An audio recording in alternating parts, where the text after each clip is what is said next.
Hey everybody, happy Wednesday evening live tutorial. Welcome to the Beading Dreams stream. For this project, this is our Teardrop Cabochon wrap tutorial. This is a really simple wrap. It works well with a teardrop. I haven't tried it with any other shapes of stones. I feel like you could probably do it with an oval, but like I said, I haven't tried it, so I can't tell you for certain if that's something that's feasible or not, but I do know that it works great with teardrops. And it's very simple. It's not all like, you know, weavy, wrappy, swirly, whirly. It's just, you know, really simple, clean way to wrap a teardrop. So my sample is a cord, so you can get out of the frame. So this is my sample, which I did with a labradorite cabochon. So it gets to say hi to Corvus for a minute there. So it's made from two pieces of wire. There's a piece of 14 gauge wire that we're going to hammer, that's going to make the frame or the base in the back, and then a piece of 16 gauge wire that's going to make this kind of sort of hourglassy shape up front, and then just get anchored onto the back, and then we'll use some 16 gauge to make an oval ring to hang this from as well. So what I'm going to be using for my project this evening, are you talking to me or the labradorite, Corvus?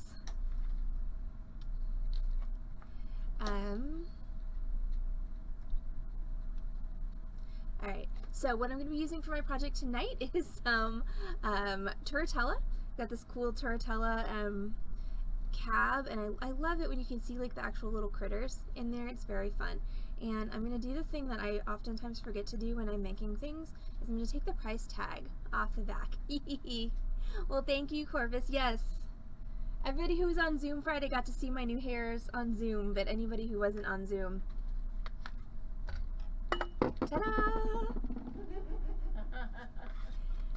No, it's not a wig, it's my actual hairs that are attached to my head. They're red now. They're awesome. Actually, it's a return to an old hair look, actually, because when thanks Tanya, when I really wanted to dye my hair red when I was a teenager, and my mother finally caved and she said that I could dye my hair any color I wanted after my senior pictures. So thanks Susan, after my senior pictures, literally the next day I went to the drugstore and I bought 2 boxes of red hair dye, because at that time my hair was pretty long, and red I went. And I stayed red until right before I moved back to Dallas, or before I moved to Dallas, which was 15 years ago. So yeah, from age 18, thank you. I love, you know, I got contacts finally this year for the first time in forever, and then I got these glasses, and now I don't want to wear my contacts because I like my glasses too much. But yeah, so from age 18 to about age 31, my hair was this color. So it was, it's fun. It's fun to go back to it. Yes. Do we really need staples? Okay. I believe you. Okay, then yes, order staples, please. Okay. Things the bead shop cannot function without. Staples is definitely one of the staples, and tiny Ziploc baggies. But anyway, so you're gonna need a teardrop shaped cabochon, so I'm gonna use this piece of turritella this evening, and also one round bead for accent. So I'm gonna try and use this little vroom vroom garnet for my accent, because I think it'll look pretty with my turritella. You're gonna need 3 gauges of wire. Like I said a minute ago, you are going to need 14 gauge for the back, 16 gauge for the front, and then 26 gauge for your binding. As far as tools go, you're going to need your basic wire working tools. You're going to need a heavy duty wire cutter because that 14 gauge wire. You're going to need a chain nose pliers, that one, and a round nose pliers, that one. Well, thank you, Corvus. And then you're also going to need your chasing hammer and your bench block, or whatever it is that you tend to hammer on. So I'm going to start by cutting and hey look, notes. I've been making notes like a semi-smart person. Okay, so you're going to start by cutting 5 inches of 14 gauge wire, and that's going to be our back. So the 14 gauge wire is going to be the thicker of your 2 larger gauges of wire. So with wire, as most of you probably know, the larger the number, the thinner the wire. So 14 is the thickest of all the wires that we're going to be using tonight. So I'm going to cut myself 5 inches of that. Again, don't forget to use a heavy-duty wire cutter for this. If you use a fine wire cutter like a Tronex or a Lindstrom, something that's got a really tiny little tip, there's a solid chance that you're going to break the tip off of your wire cutters, and you do not want that, because usually your fine wire cutters are very expensive wire cutters, and breaking them is not usually something that you want to do. So now I'm going to measure and find the middle of this wire, and I'm going to dig out a marker. Really need to, I just keep throwing more and more things into these drawers, and I don't open anymore all the way, which doesn't make things easier. It's like I can see the marker, I can see it, I can touch it. Ha! Now I've retrieved it. The heck? Okay, now I've made bad choices. There. No, I got it. I just decided apparently to tangle everything up in a strand of indicolite.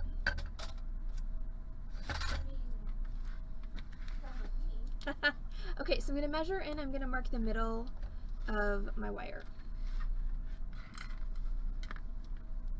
If it's hard for you to measure because your wire is curvy, you can just pull it through your fingers to straighten it up.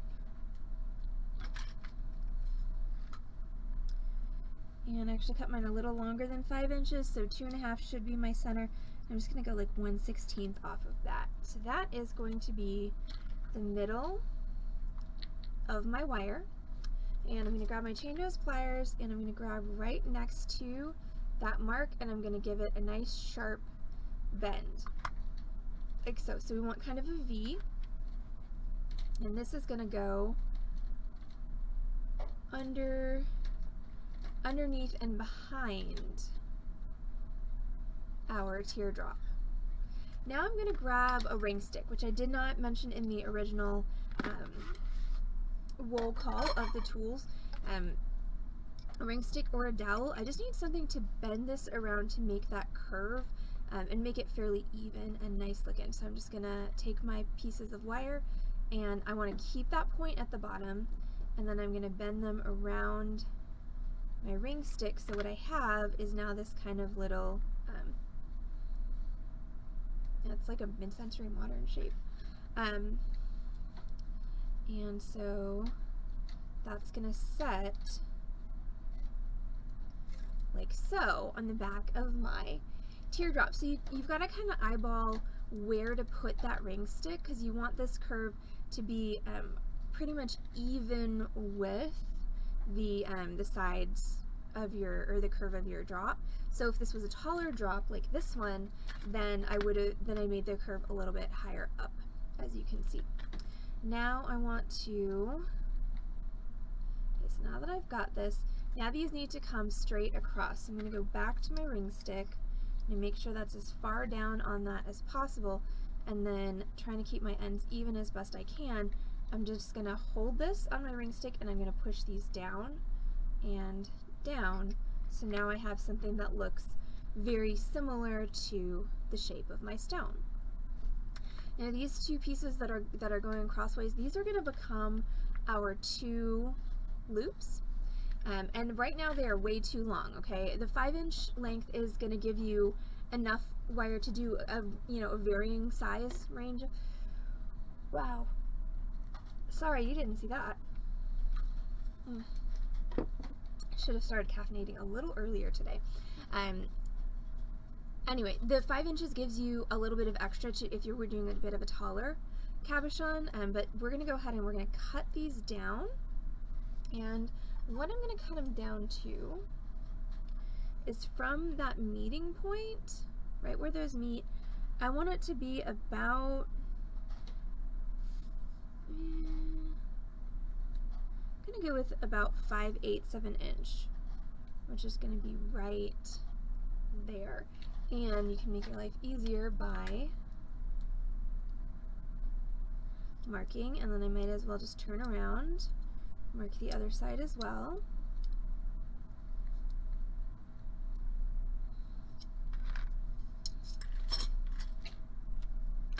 Alright, and then I'm going to cut, and I'm going to go ahead and use the flush side of my cutters to flush cut those, so I want the flat side of my cutters to be towards the shape that I'm keeping.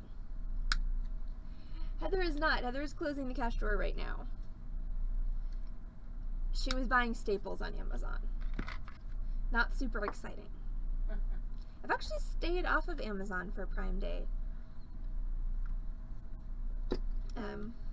We're going to talk about the fact that I've been on Amazon constantly, you know, for the previous several days, but at least I've stayed off of it yesterday and today. Okay, so now I'm going to take my round nose pliers, and I'm going to go ahead and grab that wire at the very end. So notice there's nothing sticking out the other side of my pliers. I've got a flush grip. I'm going to grip nice and tightly, and I'm just going to roll this up like so. Notice I've got my finger on the inside, so I've got something to press against, and I'm just going to roll this up and over till it is closed and centered, like so. And then I'm going to do the same thing with this side. Now this gets a little bit awkward because this one gets in the way, so what you can do is you can just sort of lever these apart. It's not going to mess with your shape at all. It's kind of like when you open a jump ring, but that'll give you room to get your pliers in there to manipulate it. So we're going to do the same thing. We're going to grab at the bottom, and we're going to roll. And ideally, when I put this back together, these should lay right on top of each other, which they pretty much do. Now, I've got a couple of issues I have to fix. Okay, this one's nice and flat. See how this one's kind of like meow? Okay, we don't want that. So we're going to just grab that with my chain nose and flatten it out. And then the key to getting these two to snug up against each other is to actually exchange their position and then just give them a squeeze. And that is how you get the two of them to essentially act like one. So this is going to be my back, and then what I'm going to do is I'm going to take my bench block and my hammer, and I'm going to hammer this whole thing flat, every part except for the loops and the crossing points. I'm going to hammer all of this flat with my chasing hammer. So it's going to get a little loud for a minute if you want to turn me down.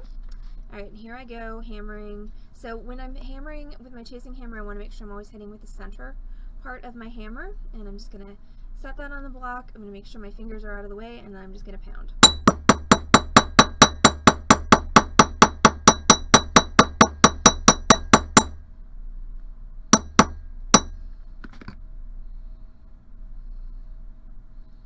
Alright, and there we go. That is, so see how it's flat now? So the flat gives the cabochon a better place to rest, and also it makes it a little bit sturdier. So now we're going to go ahead and grab our 16 gauge wire. And of our 16 gauge wire, we're going to need, I put 8 inches in the online supply list. 8 inches is a little generous for this particular size of cab, so I think I'm going to be good with 6 inches. Famous last words, right? Once again, Allison is changing the project while on stream. This does not always turn out well for Allison, but we're going to try it. So I've got 6 inches of my 16 gauge wire, and I'm going to go ahead and just straighten that out a bit.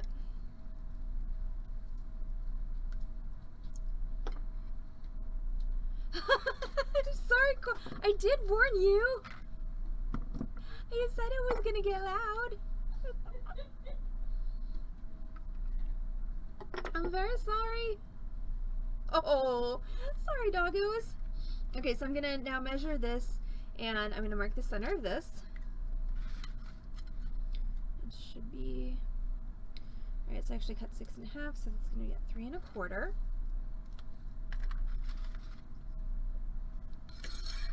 And then we're going to go back to, okay, so we made this part. Now we're going to go back to and make this part. So I'm going to start by doing that same sort of V bend that I did in my first my back piece. So I'm going to grab next to my mark and I'm going to bend up, and remember, this is now 16 gauge wire, okay? So I've gone down a gauge of wire. The reason for that is because I need to be able to kind of conform this wire to my stone a bit, and 14 gauge is really difficult to move. It honestly is. It is a very large and inch wire, and it does not like to move. And then I'm gonna take my ring stick and I'm gonna make this little kind of bow outwards. I'm gonna do that with the very end of my ring stick because I don't want it to be very big. But so this is exactly the same as what I did before, except I'm not gonna take it all the way down. So now what I have is this sort of teardrop shape. So that's gonna sit right down on the front of our piece, and then at this crossing point, I'm going to take my ring stick again and I'm going to bend my wires outwards.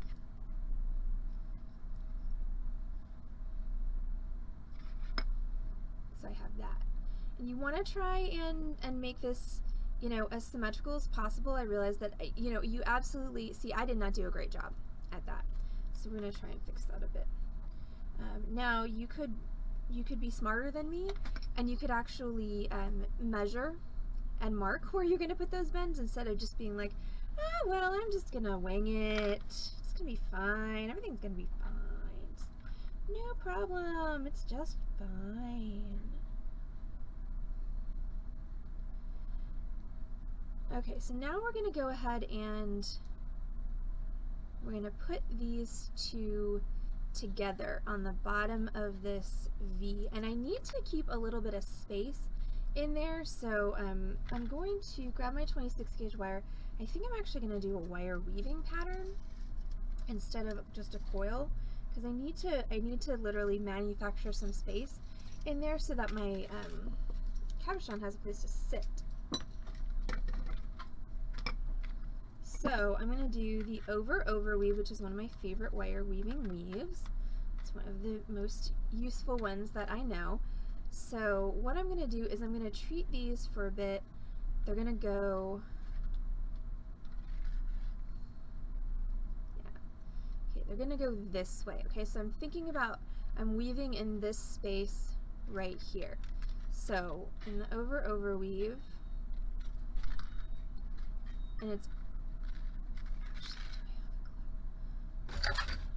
it's always a little hairy until you get it like started. So if you've got something to clip it together with, just so that it'll kind of hold itself for you, like a hemostat or a binder clip, that can be really helpful. Like, okay, so that's gonna help me out right there. And then also,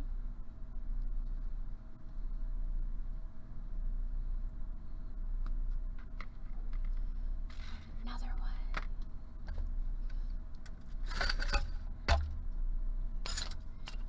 The Beading Dream Stream has deals. The Beading Dream Stream has some cool, so it is Wednesday, y'all. That means that we are going to be following this tutorial with a live merchandise sale, and we are going to have some really cool $3 mixed glass bead strands in all kinds of cool colors, which is going to be super exciting. And we've also got some gemstone strands. What did I pick? $10 gemstone strands tonight as well. So we have deals tonight on the Beading Dream Stream. Okay, so what I've done is I've kind of jiggered myself up here a hemostat setup, and this is going to make everything a whole lot easier. So since I need to make space here, what I did is I clipped a hemostat on the bottom on my back so that it's holding these two apart. That's going to make it easier to maintain an even space as I'm weaving, and then I've got another hemostat up here that's holding everything together. So I don't have to have, like, you know, octo grip hands in order to make this work. So now we're going to go ahead and we're going to start weaving. So we're going to go around, alright, around the top one, and then down through the middle, and then around the bottom one.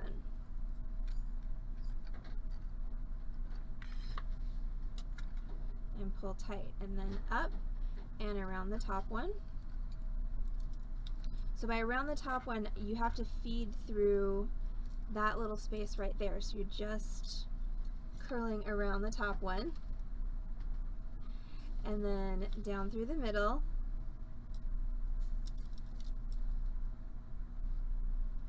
and make sure, okay, so this one's trying to overlap, so just make sure it stays on the outside. And then around the bottom one. So see how I'm making now this kind of little cage of wire? So I'm going to go around the top.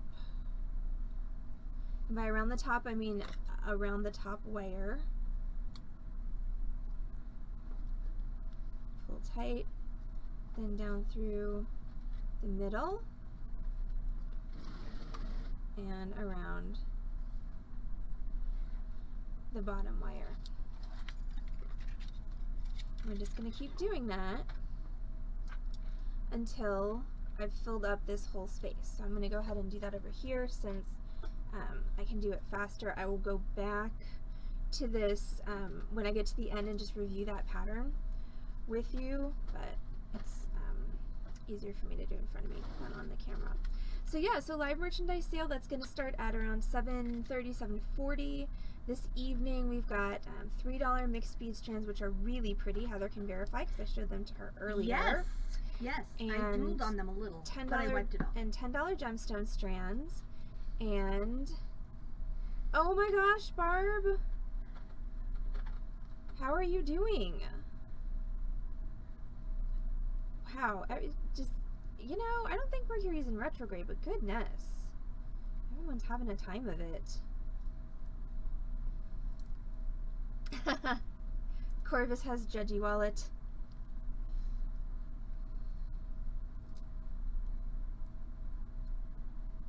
I have an acquaintance from the fair circuit, and she makes, I don't know if she's still producing, but she makes these really cool, basically like squinched up grumpy faces from leather that she puts on things. And I always thought the wallet one was funny because it's like it's judging you for spending money. Is she out of Chicago? I think so, but I honestly don't know. She works with my friend Doug, because that's what he does too. For fairs. Mm-hmm. Her name isn't Melissa, is it? It is. Okay, then yeah. Yeah, she's still doing it. Okay, with cool. my friend Doug. All right. Who you don't even know, because this world is weirdly small big, sometimes. yes. Yep. That's hilarious. That's pretty funny.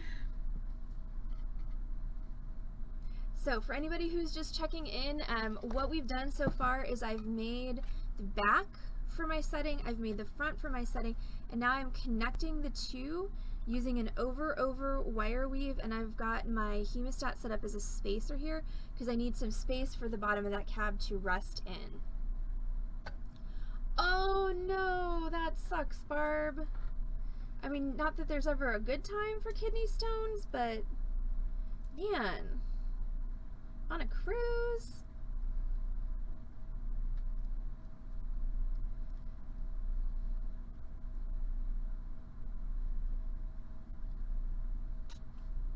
That is a bummer.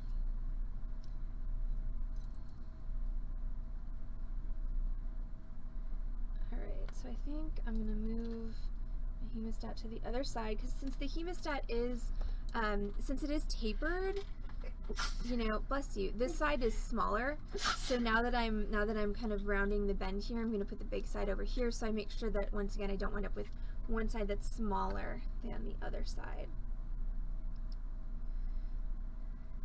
So, oh, I bet, yuck, yucky, yucky, yuck, yuck, I'm so sorry.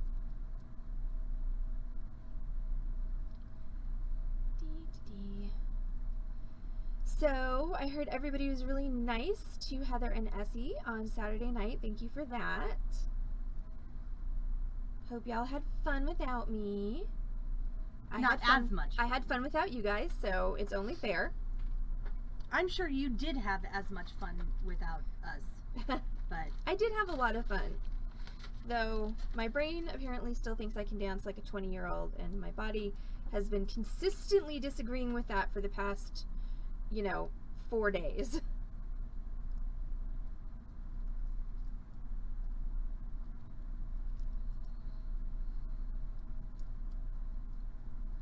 And you behaved. Yes, thank you for not scaring away Essie. We like her. We don't want her to run screaming. No, we don't. It's very unlikely that she will, because I feel like if she were gonna, she already would have. Yeah. Fair. She's 3 weeks in, so we can only hide it for so long. I don't know if she's seen us at our worst, but she's seen us at not our best. And all she's done so far is ask if I'm okay and that sort of thing. So, I think we're good.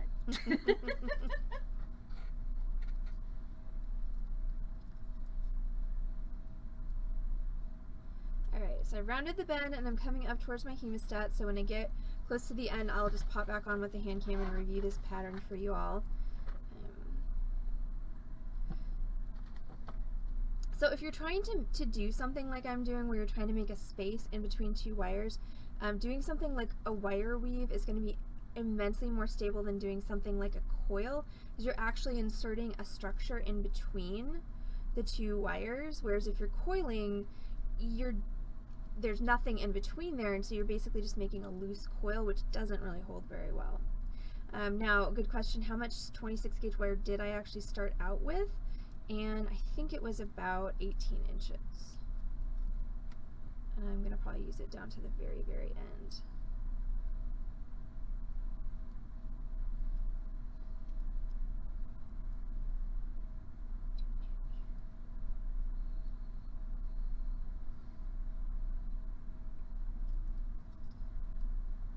Almost there. We've got some fun tutorials coming up for you. Speaking of wire weaving, we have a different weave coming up for you that's not the right picture, Allison. That is utterly the wrong picture. That was Thursday's class. Hold on. So we do have a woven wire ring for you tomorrow at noon. That is a new weave. It's one I haven't done on stream before. Why are you off center? There we go. It's like a chevron weave, and that one's really fun. So that is going to be our project for tomorrow noon. And then for Torch Thursday, I have a really fun little dainty necklace with stepped bezel and putting attachments on it to hang little beads off of it. So we're doing a pendant just because of time, but it would be also an amazing earring component. Absolutely really pretty. And I will once again sing the praises of stepped bezel, because especially if you're on a budget, stepped bezel, if it'll work for your cabochons, is so much cheaper than getting silver sheet. Plus, when you're using silver sheet, you can save the part that you cut out of the middle, but it's almost always small and awkward shaped unless you're doing a giant cabochon, and so a lot of times for me it just winds up getting tossed in a scrap. So step bezel is much less wasteful, doesn't work for everything, but again, if you can make it work for your project, it's a really great way to save some money. Okay, so I'm almost at the end here, so we're just going to review this pattern one more time. Okay, so I just went around my top wire, and then I'm going to go down through the middle.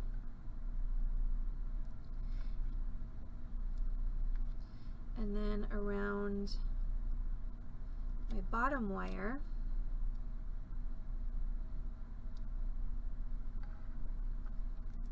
So it's getting a little short now. Pull that tight and then go up the outside, and then I'm going to do two more probably if I have the wire for it, around the top wire.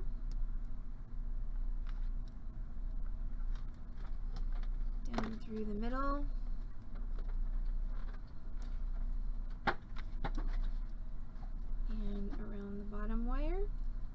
So when your wire gets too short for you to hold it, you can just use your pliers to kind of feed it through. Maybe.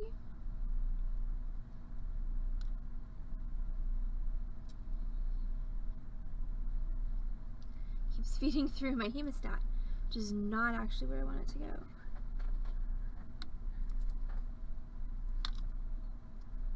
Sorry, y'all.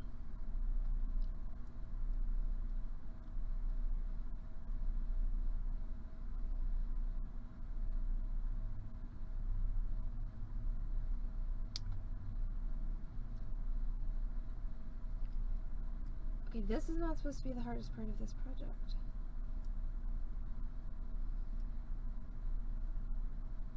Ha, okay, I got it.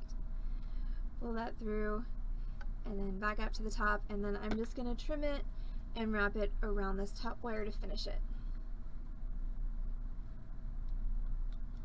I'm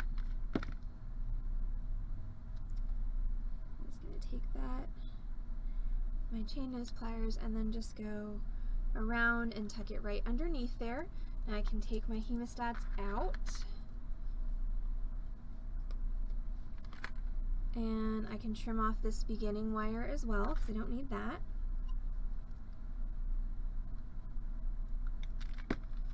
Make sure that you get that pokey stabby end tucked down as well. So I'm just going to grab that and just rotate it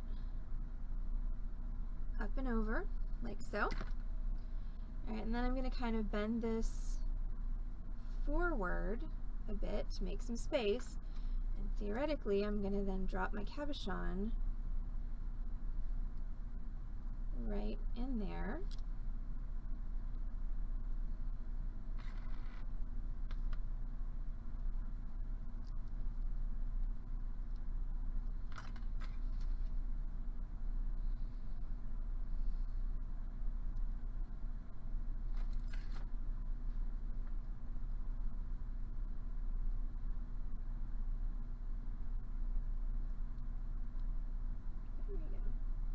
Alright, so there we go. So there's my cabochon. So it's just kind of resting its point in that wire weave. And then, and this is another instance where you're going to wish you had 8 hands, but I'm going to take my wires, 16 gauge wires, and I'm just going to come up and over kind of the shoulder of my piece. So there's one, and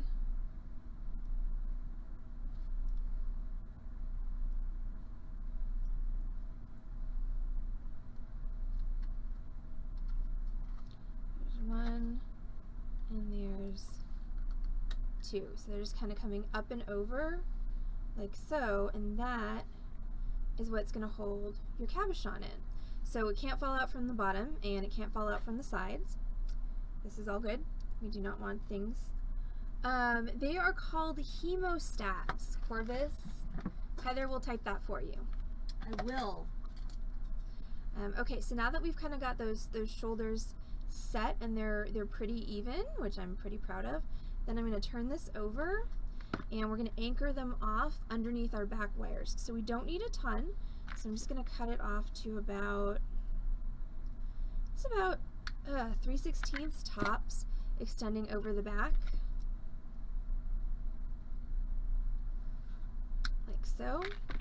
And then just take my chain nose and curl that underneath so that it really grabs onto that back wire. Same with this one.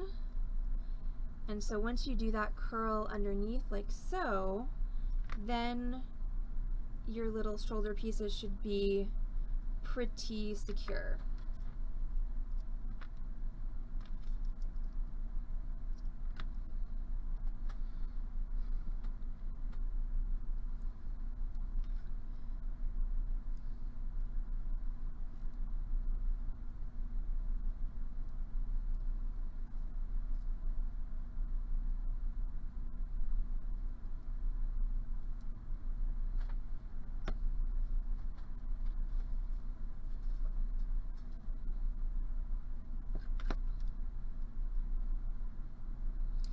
And make sure that your little shoulder pieces don't slip too far down, because if they slip too far down, then your stone can pop up from the top, which is not what we want. So we want to make sure that they stay fairly close to the top of your stone, like so. You may notice your stone rising up a bit above your wire wrap, and that's totally fine.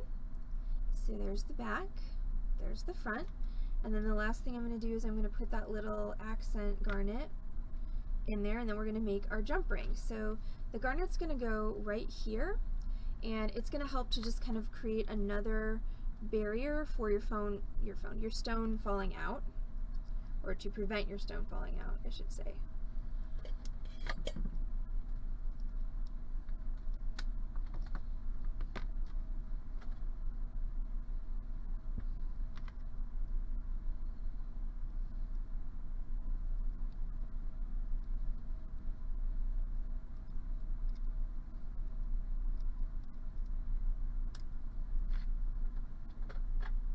Okay, so there we go. So now I'm going to put my garnet in.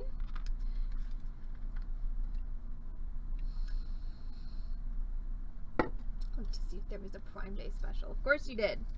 Alright, I'm going to grab my 26 gauge wire, and I don't need much. I just need about 6 inches for this last little bit.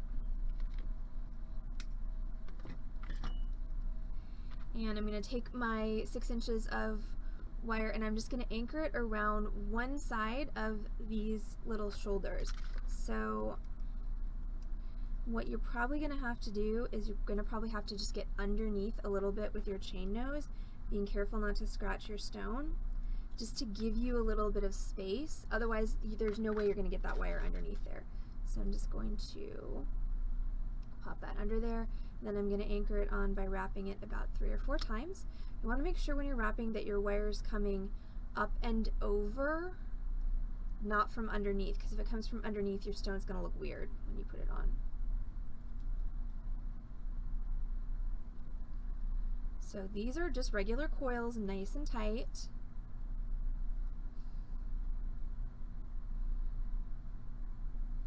And this isn't super load bearing, so there don't need to be a ton of them. 4 or 5 is fine. You just want to be able to give it a little bit of pressure without the coils just kind of whipping and untying themselves. I'm going to grab my little baby broom, put my baby broom on there. Hi people!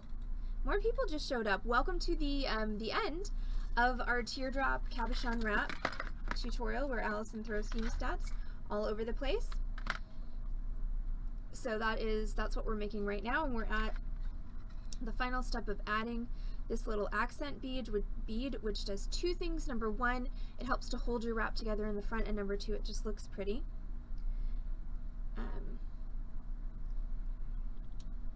And so I'm gonna just kind of gently pull these together using my wire just to make sure that they're nice and secure. And then I'm gonna anchor this off 3 or 4 times. Ideally I want to kind of mirror what I did on this first side. And then I can trim that off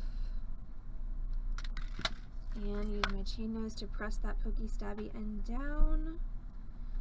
And then I do need to get this first end as well, which is kind of buried under my stone, and I knew that was going to be a potential problem, but the thing is when you're pulling hard on your wraps and you don't have that anchor wire, sometimes your wraps will just come off, so it's better to leave it and take it off at the end. And then press that down.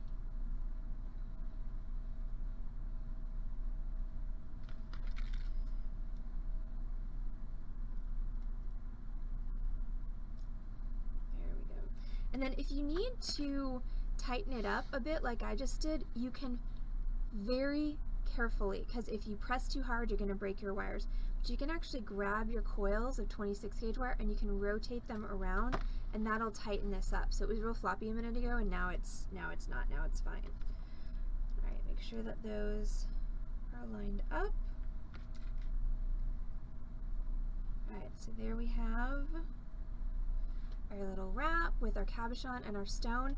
And then what I decided to do on my example was make a little oval link to hang it from, which is just a nice thing to know how to do, because sometimes you don't have a jump ring or you don't have a bail and you just need to make something to hang whatever you just made off of. So I'm going to grab one of my scraps of 16 gauge wire, and I'm going to flush cut the end of it, and then I'm going to grab my round nose pliers, and for once I'm not going to grab flush with the end of my wire because I don't want to make a circle, I want to make an oval. So I'm going to grab a little bit down my wire and bend, so that makes half my oval. Then I'm going to go up, and what I'm trying to do here is I'm trying to roll this over and have it meet, but I can always trim it off if I need to, which I'm going to, which is fine. So I'm just going to bring that down like so, so it's overlapping, and then I'm going to take my chain nose, or not my chain nose, my wire cutters, these ones, and I'm going to flush cut that other side. And then if I want to, I can grab my file, if I want to get a really nice clean close on that, I can grab my file and I can just file that flat.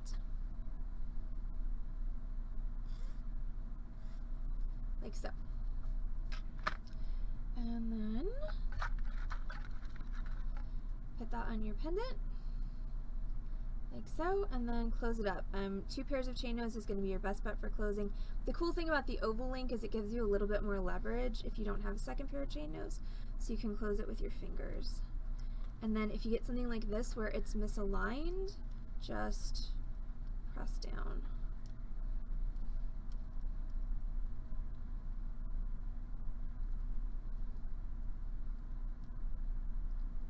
And there you go. So that's what you want. So you want your joint to be, you know, basically close enough together that you could solder it. You can't solder it on this piece because you've got stones in there, but you want it to be that quality of joint, and that's going to make it pretty secure. It's going to be pretty unlikely that it's going to come undone if you do that. And then just find a chain or a cord to hang it on, and you're good to go. So thanks so much for hanging out with us today, Wednesday, for our teardrop cabochon wrap tutorial. I'm Allison from Beading Dreams in Dallas, Texas, and we will be following up this tutorial in about 30 to 35 minutes with a live merchandise sale featuring $5 glass strands plus bargain gemstone strands, so it should be a really good time. So everyone, go get yourself a cocktail if you're so inclined, get yourself a snack, get comfy, get cozy, and get ready for some bead retail therapy in the comfort of your living room, office, dining room, or wherever it is you watch the Beading Dreams stream. I'm Allison. Heather and I will be back in 30 or so minutes with the sale. So we'll see you then. Bye.